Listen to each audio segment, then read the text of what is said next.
A rural road in western Norway, surrounded by glaciers and cliffs. A road as winding as these shores of the fjords. After hours of searching, I finally reach my destination. Floating on cold water, fish farms, wherein lie one of the country's most hidden treasures, farmed salmon. In these deserted places, surrounded by fences and closed doors, I have an appointment with a man who wants to reveal what he considers to be a scandal, hidden under the waters of the fjords.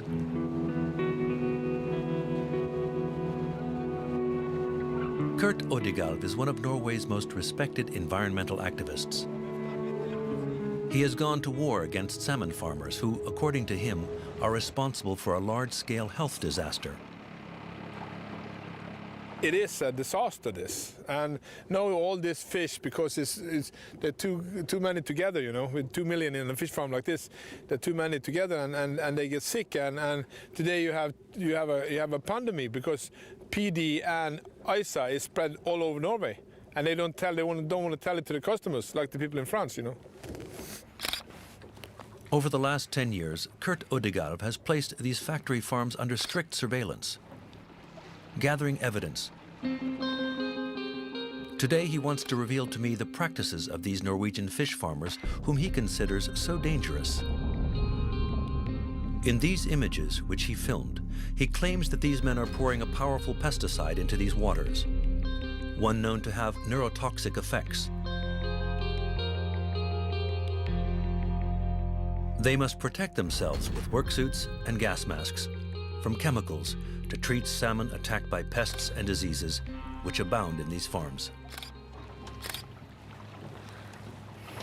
You will find different kind of ivermectin, you will find flubenzerones, you know, all kind of chemicals, and that's disgusting, you know. It's nothing for people to eat. I mean, you know, Norwegian salmon is the most toxic food you have in the whole world. Toxic fish, which are regularly sold in our supermarkets. And Norwegian salmon is not the only species concerned. To verify these accusations, I spent several months investigating behind the scenes in the fishing industry. The ultimate health food, recommended by doctors and nutritionists, fish has retained its image as a healthy and natural product. Yet its flesh holds many secrets, among the most toxic in the agro-food industry.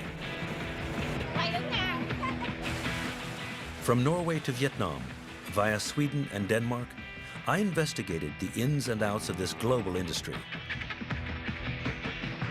Fish, livestock, fish products, but also prepared dishes. We're going to dive into the murky waters of an out-of-control industry which, to our knowledge, is pouring a dangerous cocktail of chemicals into the food which reaches our tables.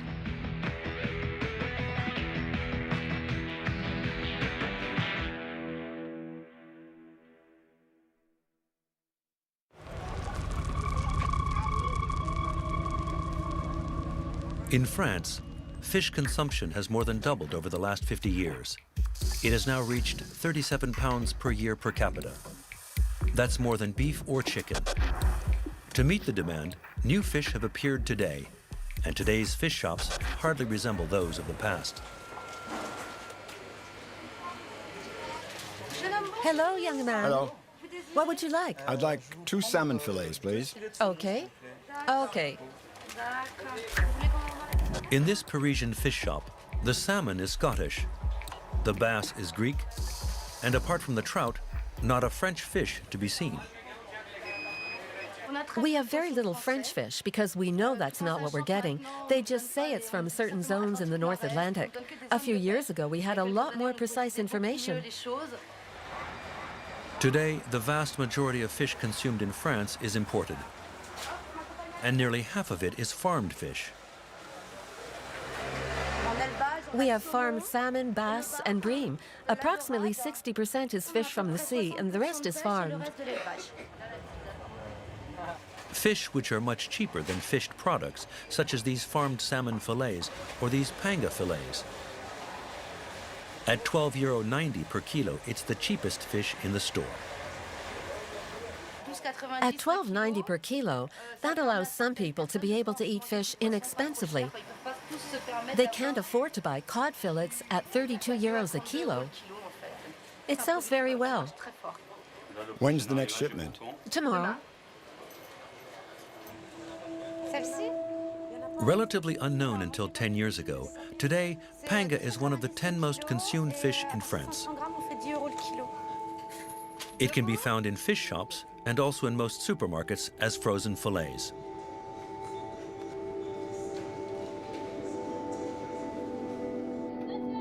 But thanks to its low price, panga has become especially prevalent in the mass catering business, to the point of becoming one of the most consumed fishes in school lunches. How have these farmed fish products been able to be offered at such low prices? And what exactly can be found in the flesh of these fish which is being served to our children?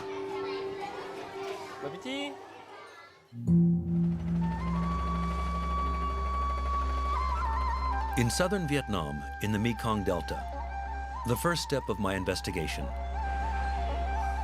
Here, panga is part of the culinary traditions, sold in the markets, consumed every day in restaurants. But behind this traditional image, there's another reality. For 15 years, panga has also become one of the principal moneymakers of the region. 95% of global production comes from southern Vietnam. In the small village of Can Tho, in the Delta, a statue has been erected to it, right next to that of Ho Chi Minh, the father of the country's independence. I'm to discover that this economic success also hides a darker side, exploiting the inhabitants as well as the environment. On the river, I have an appointment with a busy man, who the Vietnamese call the Panga King, Mr. Minh. In just under 15 years, he has amassed the fourth richest fortune in the country, thanks to his fish farms. He exports panga to more than 30 different countries, including France. For the first time, he has accepted to open his doors to television cameras. Hello, Mr. Minh. The big fish are feeding over there. No, let's just show them the little fish. They're hungrier. Let's go over there.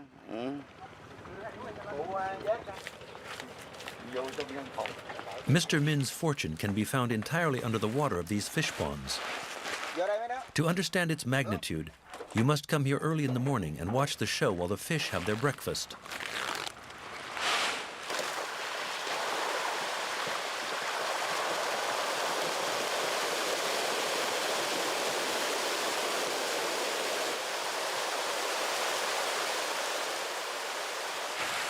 In each one of these ponds, 300,000 pangas, an industrial concentration for a voracious fish.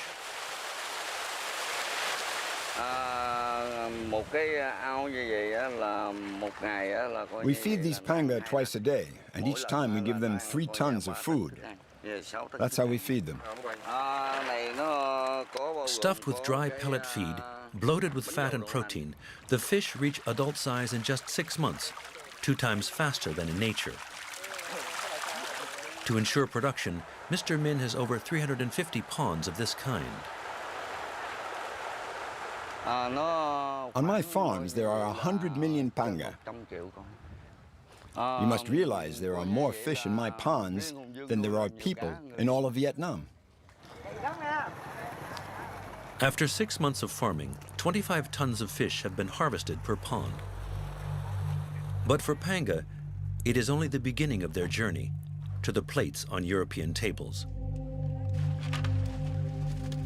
For maximum consumer appeal, Mr. Minh will put them through a radical transformation in one of his 8 fish processing plants. In less than an hour, they will become frozen fillets filled with additives ready for export.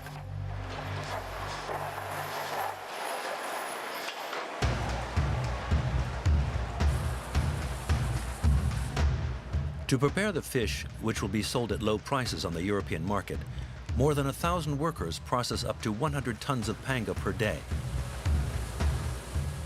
Employee compensation depends on their performance, up to 150 euros per month. But to do that, they must keep up the pace. On average, 10 seconds per fillet, 10 hours a day. The more they work, the more they earn. That's the rule here. Before freezing, one last step is necessary, and that begins in these large washers. In this water, polyphosphates, additives which facilitate freezing. But they have another advantage. They allow the fillets to soak up water which artificially increases their weight. In the end, the fish are tasteless and odorless. But surprisingly, to Mr. Min, that is an advantage for exportation. Unlike other fish, panga has no odor. And it's tasteless as well, so it takes on the flavors of the spices added to it. So suddenly it's become a favorite of kitchens throughout the world. That's the secret of panga.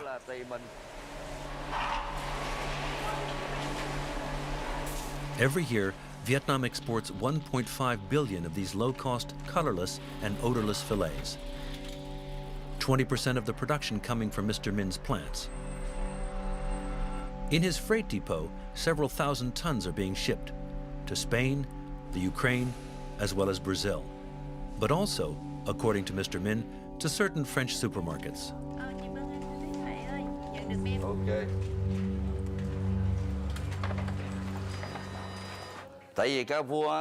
This is the bill for our fish which is being sent to Carrefour. It goes through a middleman because Carrefour doesn't buy from us directly. There's a wholesaler who buys a shipment from us and resells part of it to Carrefour. Look, this is the wholesaler who's based in Paris. In Mr. Min's panga, we didn't find anything that would raise health concerns.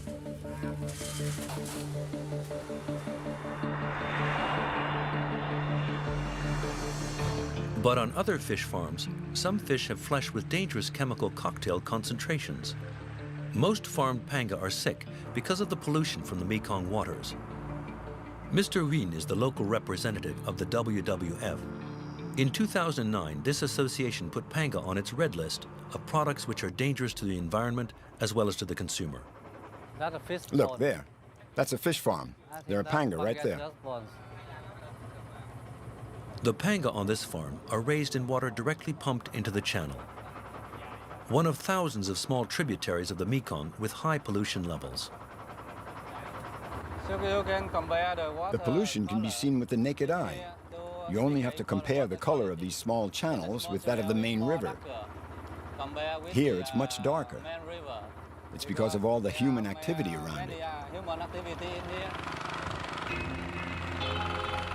Into these channels, millions of Vietnamese dump their household waste on a daily basis. The region is also the world's largest rice exporter. Intensive cultivation practices, which spread massive amounts of pesticides. Faced with this cocktail of pollutants, the waters have reached high alert status. These channels concentrate green algae and bacteria, which destroy the oxygen and release toxins into the water.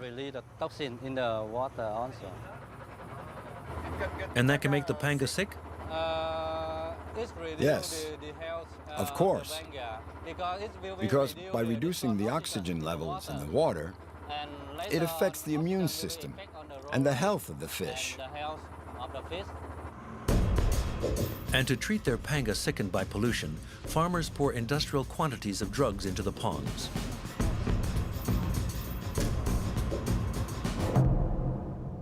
On this farm, in fact, the fish have caught several diseases. So this is a big farm, huh? Yes.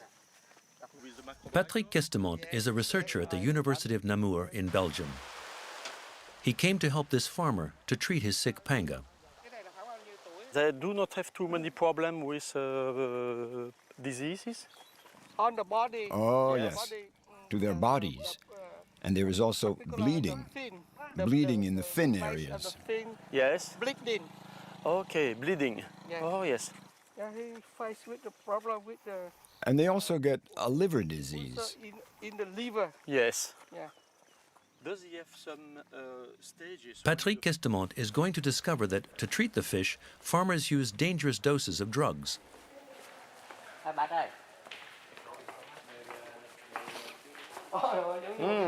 Plenty of chemical here. Okay. Yes, here you can see the antibiotics. In this local pharmacy, there are hundreds of boxes of antibiotics of all kinds.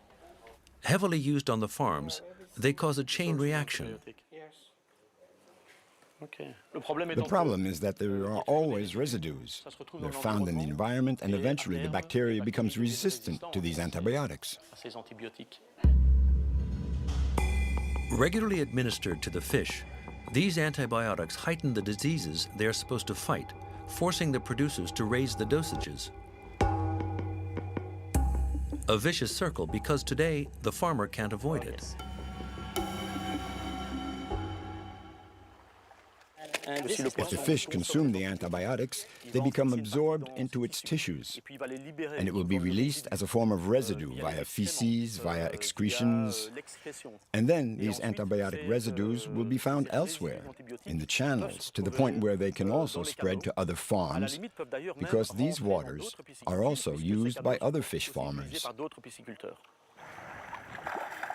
To stop this vicious cycle, Patrick Questemont is trying to promote less polluting drugs. But they are much too expensive for farmers who complain about the market prices of their fish being offered by Western distributors. Oh yes, sulfadiazine. Our production costs are 23,000 dong per kilo, but our selling price is only 22,000 dong, so we're already losing money. Okay, so no good for the business, huh? But sometimes it's After the antibiotics, Patrick Questemont will make an even more disturbing discovery. Ouf, ici aussi il y a du stock. Fumarate, manganese gluconate, copper gluconate. No antibiotic, right? No, huh? It looks like Like chemicals and again pesticide. hemoglobin. Okay.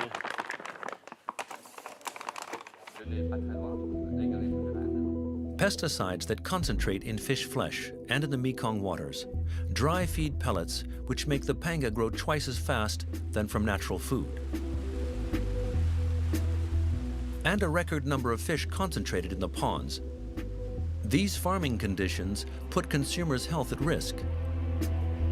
Here in Vietnam is where my investigation ends because there haven't been any independent scientific studies conducted here on the subject. To find the answer, I'm to return to a country that has pushed the use of chemicals and industrial farming techniques even further.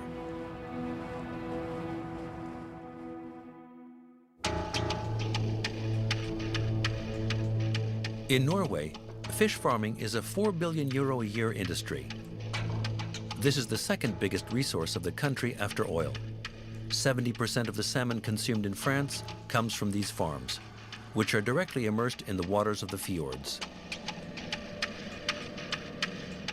But in this secret and opaque world, journalists are not welcome. And no fish farmer has agreed to open its doors to us.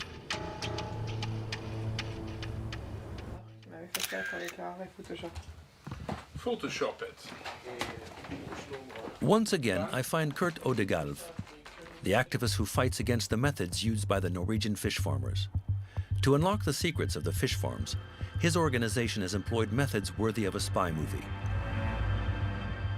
This boat, and also with the underwater robot, with which he probes the waters of the fjords.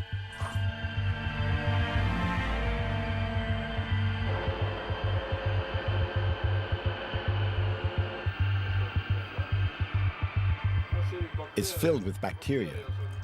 There in the bubbles, this layer is full of waste. Under the farms, mountains of sediment, 15 meters high, where there is a mixture of food scraps and chemicals which are poured into the farms every day.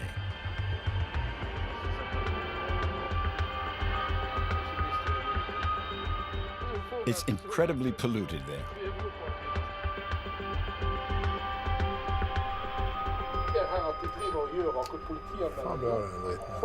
What kind of elements is this? This considers all the toxins been sprayed for the fish to delicing, and it contains the fish shit itself. And you will see the sea bottom is completely destroyed, you know. And that's a gas factory, you know. It bubbles up with all kind of methane, and some of these pesticides they're using is the same that was used during the First World War to gas people. They have complete protection, they have gloves, they have everything, you know. The main problem for Norwegian fish farmers is this parasite, the sea lice. It lodges in the fish flesh and can kill them. Becoming resistant to all the treatments, it forces the farmers to use pesticides, which are more and more potent. These farming conditions produce frightening consequences in the fish, like in these cod, deformed by genetic mutations. This is a escaped cod from a fish farm, from a cod farm. Nearly 50% of the cod is born like this.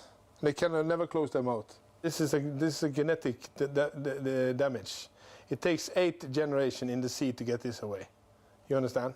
Yeah. And female cod of this type is known to get pregnant with wild male cod. See the beautiful faces, you know? Yeah. You don't eat things like this. But if you chop the head off, you wouldn't see it, you know? Salmon also suffer less visible but equally disturbing transformations. See, this is a much smaller tail. It has bigger tails with more sharp corners. And the shell is not covering the gills, you know? That's very normal.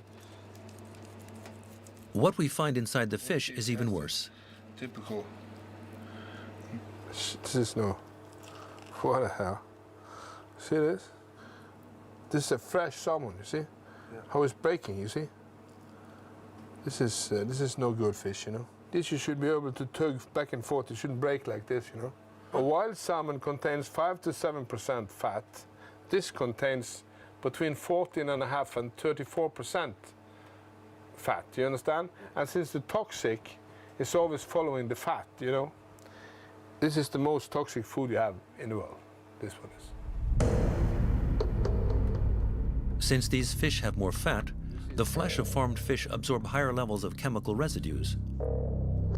And the observations of Kurt Odegaard have now been confirmed by the studies of a French researcher. Jérôme Rouzan works for the University of Bergen in Norway. He measured the concentration of toxic chemicals present in various food products. And the results that he obtained are enlightening. The different colors represent different pollutants. Here you have different food products.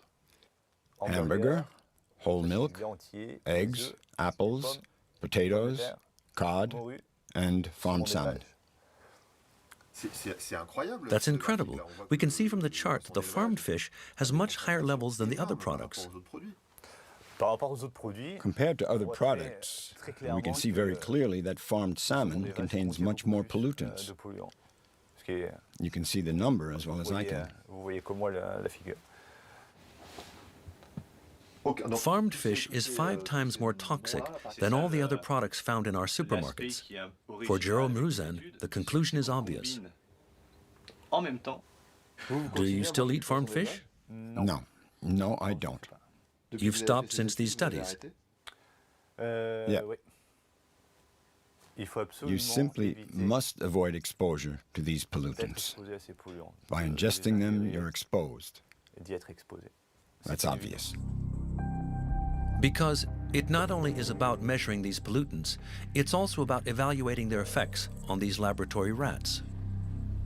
Here we have a test group that we used as the control group, where the mice ate standard laboratory food and we tested them. Then we had another test group that had exactly the same food, except that we added farmed salmon to it. For the test group, fed with the farmed salmon, he obtained some very disturbing results. What we have here is adipose, or fatty tissue from the abdomen. If you look at what happens to the farmed salmon, it's pretty impressive. Eating farmed fish has made them obese and diabetic. If organisms are exposed to different pollutants, some of these pollutants are going to make the organism accumulate more fat. So a theory has been formulated which correlates obesity being a consequence of all the pollutants we encounter in the environment. Jérôme Rouzan then makes another revelation. According to his research, what makes the salmon flesh most toxic is not the pesticide poured into the farms, but rather the dry pellet feed, which are fed to the fish. The pollutants come mainly from the food which is fed to the salmon. What are these pollutants? There are dioxins, PCBs, dieldrin, aldrin, toxaphene, all these chemicals. How is it that this is found in the dry pellet feed? Well, you'll have to ask those who make the fish feed. What is certain is that the effects can be huge. That's what's dangerous. Simple dry pellet feed, which is even more dangerous than pesticides and antibiotics. How is it made? And why is it so toxic?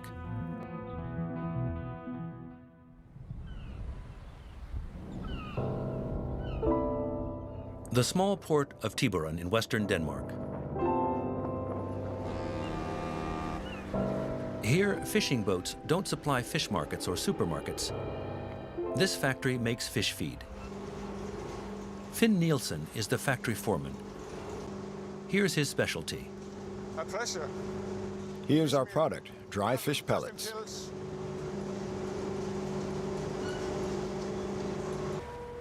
These pellets are made from the flesh of freshly caught fish. That day, a shipment of sand eels was sucked directly into the ship's holds through this pipe, which carries them to the processing workshops.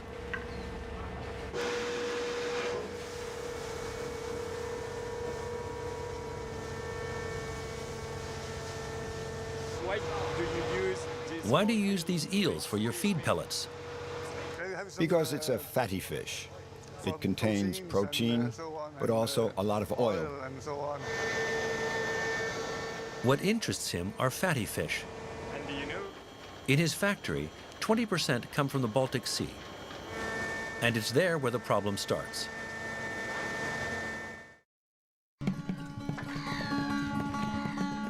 The Baltic is one of the most polluted seas in the world. And some of the species they catch there have become toxic, contaminating the pellets, but also the entire food chain. In Sweden, I have an appointment with Jan Isaacson. He's a Greenpeace activist. He brings me to a fish shop to buy fish caught in the region. Hello. I'd like some herring and salmon, please. But before selling them to us, the fishmonger is going to say something rather surprising. She's warning us about her own merchandise. It's not very big. This is Baltic herring. You should be careful. People are very much aware. They don't eat it more than at the most once a week. And it's the same thing with the eel. And if you're pregnant, you shouldn't eat the fish from the Baltic at all. If she gives this warning, it is thanks to the work of Jan and the Swedish government, which have started giving public health warnings against eating Baltic fish, especially fatty fish like salmon or herring. It contains high levels of dioxins, and it's one of the most powerful toxic pollutants that we know of today. And extremely low levels of dioxins can have effects on your hormone systems. It can cause cancer. To find the source of this pollution, we don't have to look very far. So let's try the small road. Just an hour's drive outside of Stockholm to this chemical plant, which turns Swedish trees into paper.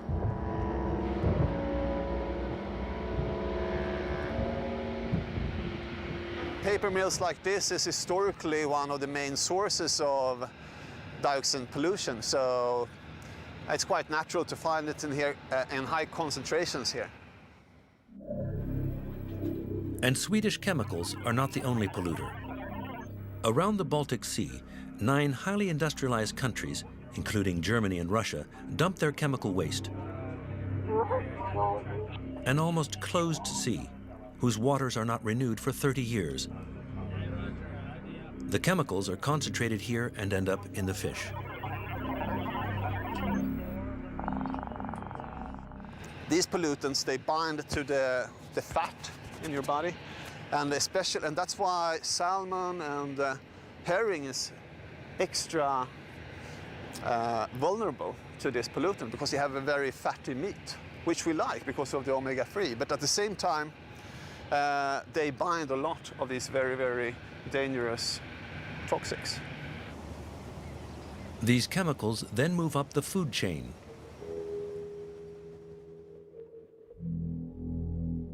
The more fatty the fish, the more the pollutants are absorbed into the flesh. Some, such as pesticides or PCBs, are never eliminated and are called persistent organic pollutants. Moving up the food chain, they concentrate more and more in the fatty tissues. At the end of the chain, a kilo of tuna or salmon is much more toxic than a kilo of small fish.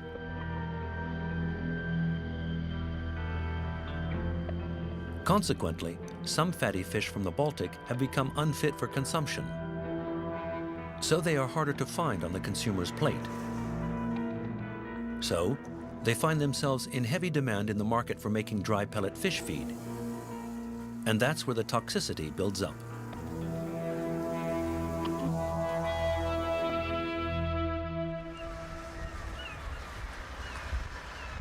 Back to Tiburon, in the dry pellet feed plant. To process the fatty fish, Finn Nielsen cooks them in these large ovens. At the end of the line, he obtains 2 very different products. Firstly, protein powder, and secondly, fish oil. These 2 ingredients are used to come up with the finished product, and each of them in their own way will contribute to the contamination of the pellets. Let's begin with the oil. By concentrating in the fatty parts, it accelerates the buildup of the pollutants. This is why farmed fish are more susceptible than wild fish. Protein powders, in turn, pose another problem, even worse. It's at the end of the line that I find it, in this large chemical container.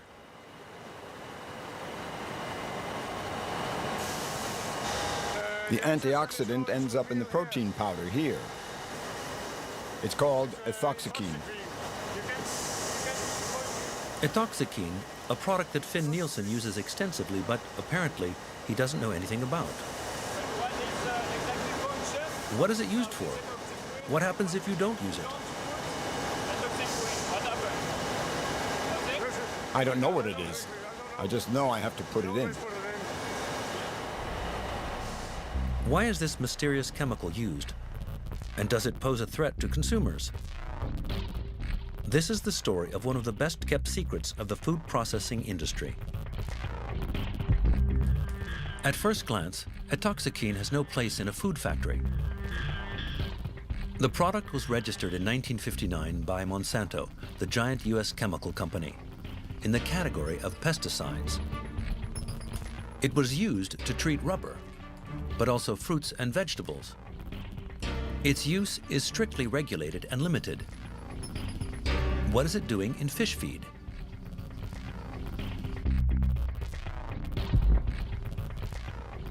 The answer can be found in Switzerland, in Geneva, in this anti-fraud laboratory. 2 years ago, Patrick Eder and Didier Ortelli were surprised to find ethoxyquin in the flesh of farmed fish in extremely high levels, well above the 50 micrograms per kilogram permitted in foodstuffs.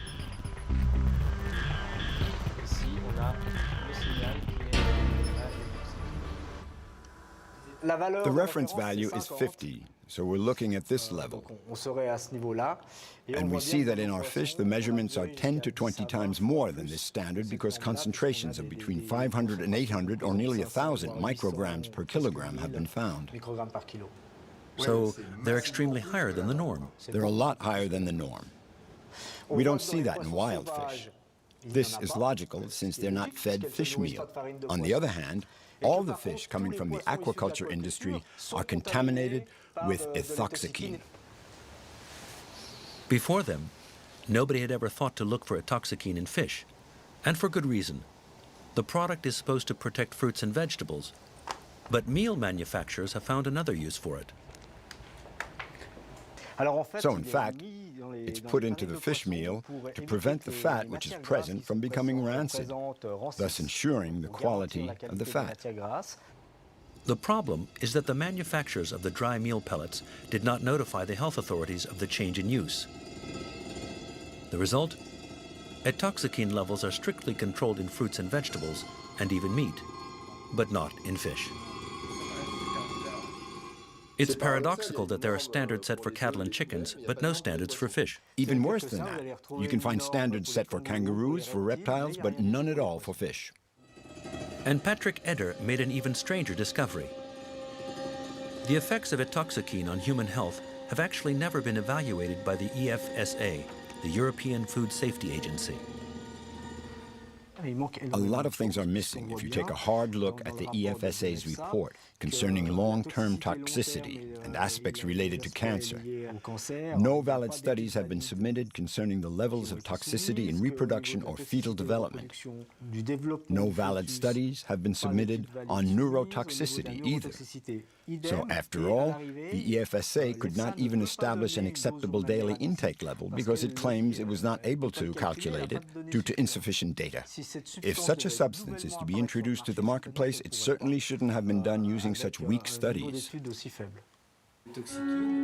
Only one serious study has been published. It comes from a Norwegian researcher.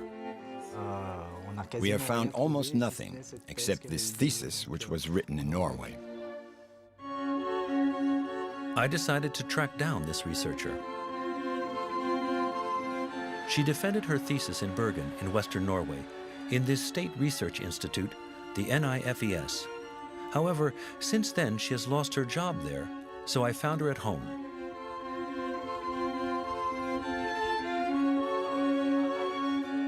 Working with ethoxyquine, Victoria Bone at first discovered that nobody, not even the manufacturer Monsanto, had any idea of the effects of this chemical on human health.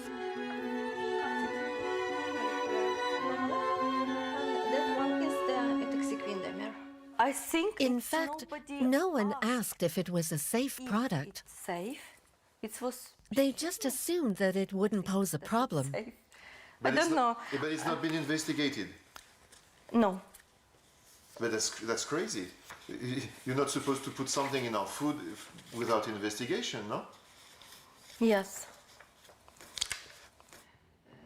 After several years of work, she made 6 major discoveries concerning this product, each one more disturbing than the others.